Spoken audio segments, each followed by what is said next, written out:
So we are going to study the effect of dispersion coefficient on overload capacity of three-phase induction motor. Okay? So we know induction motor is designed to have maximum power factor at full load. Maximum power factor at full load, and the corresponding output is FG, where FG is perpendicular to OB. So you have to open the circle diagram which we have seen last time in last lecture, effect of dispersion coefficient on maximum power factor. ठीक है, this open this circuit, this circle diagram. So what is this? This is the circle diagram. ठीक है, so this is magnetizing current. Here loss component is neglected, therefore this is the circle diagram, and we want maximum power factor, therefore power factor angle phi should be minimum.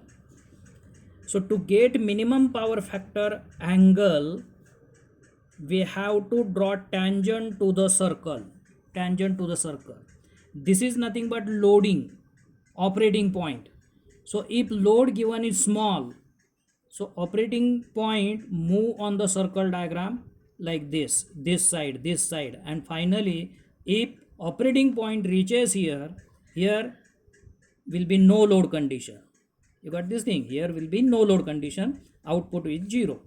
So after here angle is about 90 degree. Okay? So if load on the motor increases, the operating point is moving on the circle diagram, and phi is decreasing correspondingly. Phi will be decreased, and to get phi minimum means cos maximum, power factor maximum, we have to plot the tangent to the circle diagram. So this is the operating point F, where we get maximum power factor. So this is the FG. FG is the power output corresponding to maximum power factor. Maximum power factor. This is the corresponding point FG. Okay? So this way, so corresponding output is FG, where FG is perpendicular to AB. Okay? We know this thing, actually we have already seen circle diagram, so you must understand this thing. And maximum power output which motor can give occurs when current is OH. I will explain this thing. And position of H is vertically above D. D is the parallel to OA axis. First circle diagram. Then the maximum power output is given by HD, and the HD in fact represent the maximum power input. Now how it is so? Now see, suppose this is the circle diagram. First circle diagram we have seen. This is the no load point, and this is the operating point we have seen. This is nothing but F. This is nothing but F, because this is as good as tangent, you can say, and this will be phi minimum cos of this power factor maximum. Now this is operating point. Where is output line? This is OB. What is OB? OB is the short circuit current. OB is the short circuit current at applied voltage ES, and O dash B is joined. So O dash B is the output line. And we want maximum output. So what we'll do?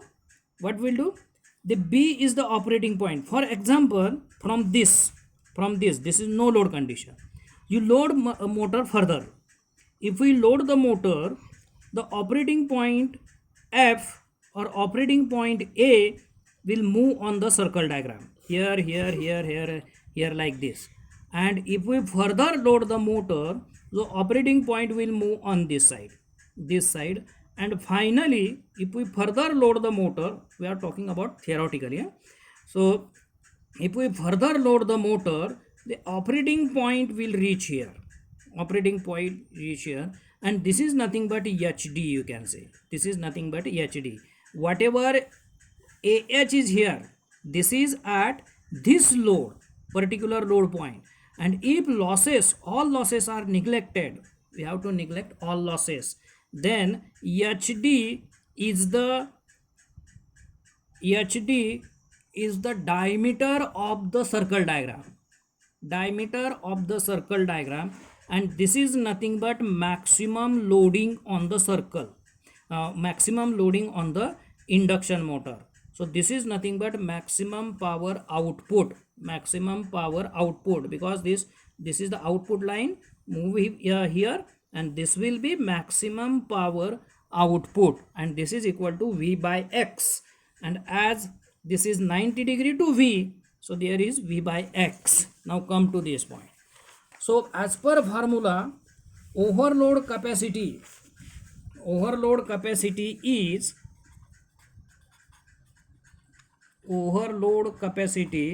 this is equal to maximum power output upon full load output.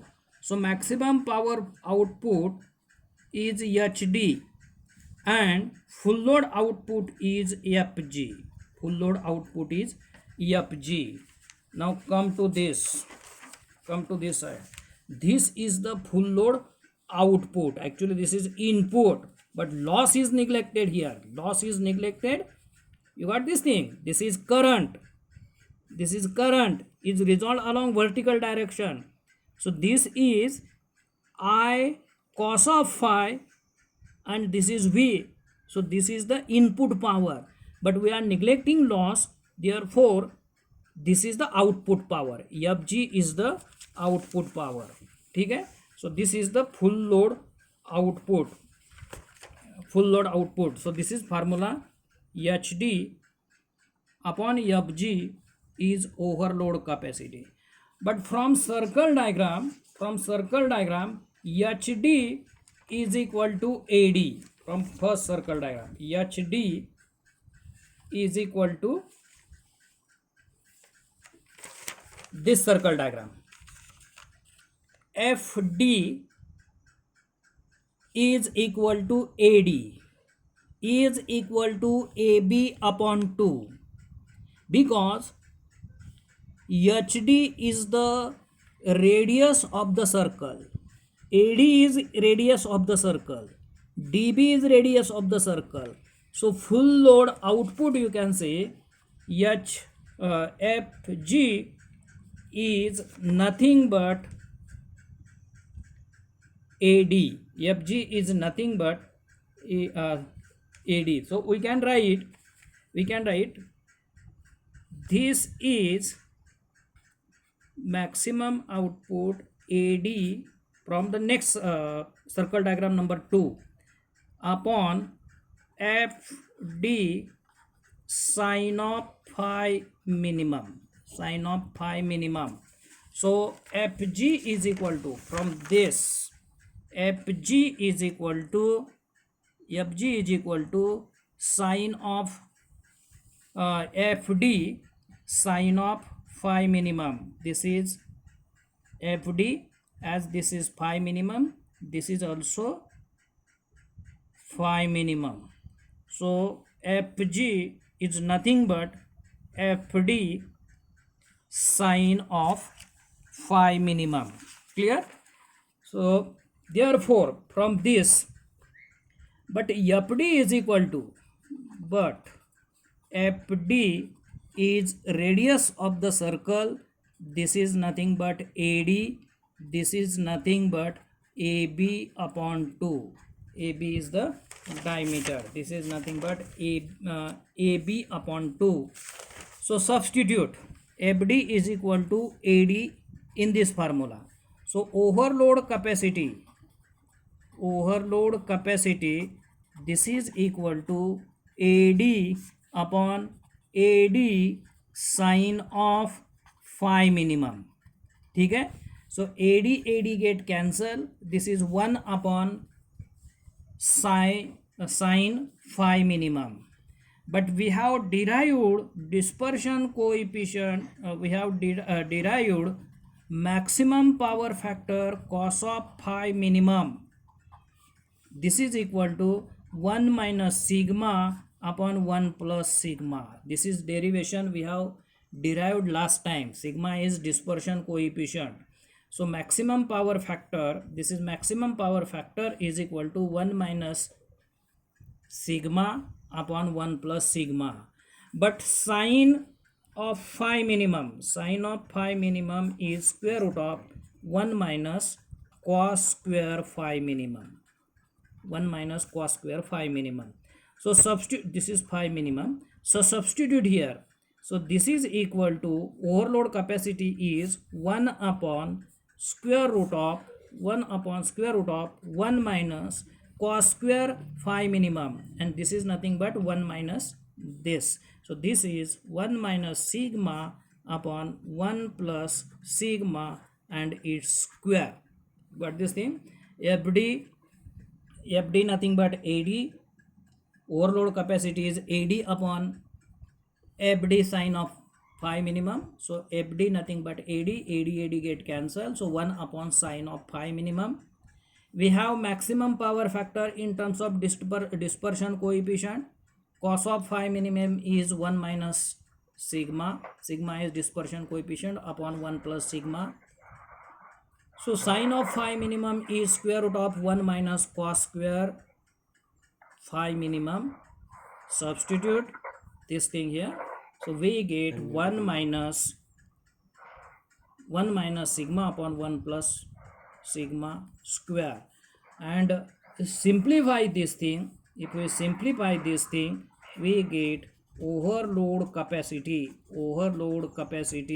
This is formula is 1 plus sigma upon 2 square root of sigma. So this is the overload capacity in terms of dispersion coefficient. If we assume, if dispersion coefficient is assumed 0.5, then overload capacity will be, overload capacity for 0.5 dispersion coefficient, you substitute 0.05 dispersion coefficient. So this is 1 plus 0.05 upon 2 square root of 0.05. We get 2.35. Overload capacity is 2.35. Now if dispersion coefficient sigma is 0.1, then overload capacity, this is coming 1 plus 0.1 upon 2 square root of 0.1, this is coming 1.74. So when dispersion coefficient is 0.05, overload capacity was 2.35. When it is increased, dispersion coefficient is increased to 0.1, overload capacity is 1.74. So from this we can conclude that as dispersion coefficient increases, overload capacity of the motor decreases. So this is clear from this. You got this thing? So exam point of view, these two derivations are most important. The derivations are very short. Most of the times derivations are asked for 6 marks. So derivation, sometimes there may be definition, define dispersion coefficient. Sometimes there may be derivation, derive equation for maximum power factor in terms of dispersion coefficient, and maybe second this derivation, there may be derivation, so effect of sigma on the overload capacity. So exam point of view, this is very important. Okay, now you can say our syllabus of the dam is over, main dimensions. Okay, so this is numerical 10.3, page number is 10.15, AK Sauni and its solved problem. ठीक है, So problem statement is determine main dimensions. Main dimensions we have to determine D and L. Then turns per phase, TS. Turns per phase, stator turns per phase is TS. Number of slots, SS, stator slots. And conductor cross section, AS. Okay? And the slot area of 250 HP. This is big rating machine. 250 HP, 3 phase, 50 Hz, 400 volt, 1410 RPM. 1410 RPM. So synchronous speed will be, this is speed at its full load capacity. When it gives 250 output, it is running at 1410 RPM. So it's near to this synchronous speed is 1500. So motor poles will be 4 poles for 50 Hz. Synchronous speed will be 1500 RPM. Okay? Then this is slip ring induction motor. Assume B average 0.5 Weber per meter square. AC specific electric loading 30,000 ampere per meter. Efficiency 0.9. Power factor 0.9. Winding factor 0.955. Current density 3.5 ampere per mm square. Slot space factor SF 0.4. And ratio core length, this is nothing but L to pole pitch, tau. So L by tau. Ratio is L by tau, it is 1.2 and machine is delta connected. So how to solve this numerical? So what, this is most important numerical. So always there is one numerical in the university exam. So first of all, he has asked determination of D and L. D and L, main dimension D and L. To separate D and L, to determine D and L, there are three equations. One is Q is equal to C0 D square L into NS. This is one equation. So Q is, here Q is kVA input. This is not output. This is output for AC generator, not for motor. So motor is taking electrical input. Q is the electrical input. So this is for motor. Q is kVA input to the motor. So from this equation we get D square L is equal to kVA input upon C0 NS. This is equation 1. Second equation is L by tau ratio. This is already given. Okay? And third equation is peripheral speed, pi dr n, pi dr in. But generally third equation is useful for the DC machine. So these two, this Q and the L by tau ratio is used to determine D and L. Okay? Now main dimensions. So first of all we have to determine Q, then NS and then Q. We get equation 1. So C0 is output equation 11, B average, AC, kW 10 raised to minus 3. This is the equation. So this is 11, B average is 0.5, AC is 30,000, kWs is 0.9, 10 raised to minus 3. This is coming, this is 157.575. This is C0. Okay? Then we have power input, kVA input. Now kVA input finding, Q. So formula is kVA input Q is equal to HP, output HP. So this is 250 into kW per HP. This is 746 upon 0.9 into 0.9. So this is the kVA input. This is formula, HP into 746 watt. 746 watt. So if HP is multiplied by 746, we get watt, power output in watt, divided by 1000. So we get kW. ठीक है. Kw is divided by efficiency and power factor, so we get kVA input. So this is kVA input, so we get kVA input q is equal to 230.2469. this is kVA input. ठीक है. And then d square l, therefore d square l is kVA input 230.2469 upon C0 is 157.575 and ns is 1500 rpm divided by 60 second, so this is rps. So from this we get d square l is 0.05844 meter cube. This is equation suppose 1. Then second equation he has given is L by tau ratio. This is always given. If this ratio is not given, some condition is given for best power factor, good overall design, etc. So L by tau given is 1.2, but tau is equal to pole pitch. This is nothing but pi d upon p. Substitute here pi d upon p here, and then we get L by d. L by d is getting 0.9424. This is equation 2. So from 1 and 2, calculating d and L.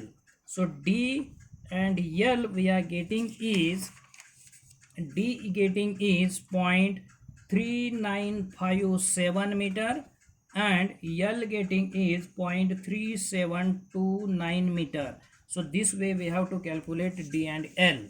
Now second part is winding. We have to determine number of stator turns. So how to determine number of stator turns? So what is the formula? Stator winding, what is the formula? Formula we have is, just we are formulating this thing. We have ES is equal to 4.44 m at kWs into TS. So from this calculate TS. TS is ES upon 4.44 m F and kWs. Now in we have to determine TS. Now what is given and what is not? See from the data. ES is stator voltage per phase. Stator voltage per phase is 400 volt because delta connection. So line voltage and phase voltage is same. So ES is 400. Then phi m F is given. F is 50 hertz. kWs is 0.955. So what is not given? Phi m is not given. So we have B average is equal to, what is formula? P phi m upon pi dl. Clear? P phi m upon pi dl. From this is phi m. Phi m is equal to pi dl into B average upon P. So from this calculate phi m. Then substitute here. You will get TS. So phi m, if we substitute the values, phi m getting is 0.05794 Weber. ठीक है. Substitute these values in the TS. Therefore turns per phase getting is, 32 point something, but turns never be will be in fraction. So taking turns 32, turns 32. Therefore total conductors. So what is formula? Total conductors is 60s. This is turns per phase. You convert in conductor per phase. Conductor per phase is twice ZS, you can say 2 times turns. So this is 2, and as number of phases are 3, so 2 into 3 is 6, 60s. So this is the total conductor. So total conductor 6 into 32, this is 192. So total conductors in the machine are 192. Now we have to decide the slots. So as we know, there is no specific rule to select the number of slots, but there are some guidelines. Okay? So YSS is lies between 15 to 25 mm. 15 to 25 mm. YSS is lies between 15 to 25. But what is YS? YS is the stator slot pitch. This is pi d upon stator slots. So from this, stator slot SS is pi d upon YSS. So if we place YSS is 25, we get minimum number of slots. So therefore SS for 25 mm SS is equal to pi d is already calculated 0.3957 upon this is 25 mm. So this is in meter, so convert in mm. So from this we get 50. So minimum number of slots are 50. Then maximum number of slots, same thing we can calculate. So for YS is equal to 15 mm, then number of slots will be pi d upon same formula, pi d upon YSS. This is substitute here. So we get 80 SS, we get 82.87. So never slots never in fraction. So considering it is 83 slots, 83. So slots lies between, so SS lies between 50 and 83. So any value between 50 and 83, there will be optimum slots. So again, more guidelines are required to determine the exact number of slots, but he has not given in the problem statement, he has not given further guidelines. So we can't select the exact number of slots. So here we are getting only minimum number of slots and maximum number of slots. We are not getting other guidelines to select the exact number of slots. Okay? Then for this is large machine, so slots are large, so slots should be large. So assume, again this is the assumption, so must be mentioned in the problem statement. So assume stator slots per pole per phase 5. This is assumed. Okay? So as this is large machine, large value is assumed 5, otherwise 2 3 4 2 3 value is assumed. So here this is big rating, so Q is 5. Therefore from this total slots are calculated. Total slots are number of phases 3, slots per number of phases 3, poles are 4, and Q is 5. From this 60, total slots will be 60. This is in between 50 and 83.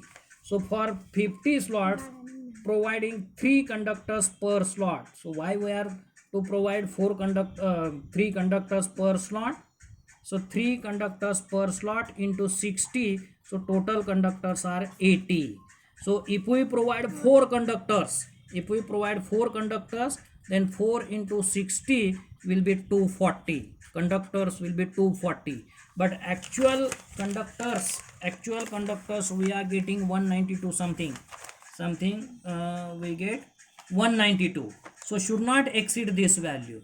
So we can't take 4 conductors per slot. You got this thing? So why we use 3 conductors per slot? This is because the value is less than the actual conductor. So if we consider 4 conductors per slot, then conductors will be 240 greater than 192, which we have already calculated. This is bigger than this. So considering 3 conductors per slot, so total conductors are 180. Therefore actual turns per phase, this is actual TS. Actual TS is 180 upon 6, so this is 30. Then calculate stator current. Stator current is 250 output into 746 watt per hp, so this is total, divided by 3, this is output per phase, multiplied by per phase voltage as it is delta connected, 0.9 power factor, 0.9 efficiency. So current getting is 191.8724 ampere. This is current. Now we have to determine cross sectional area. Cross sectional area is is upon del s, 191.8724, current density 3.5, so area is 54.82 mm square. So conductor area in each slot,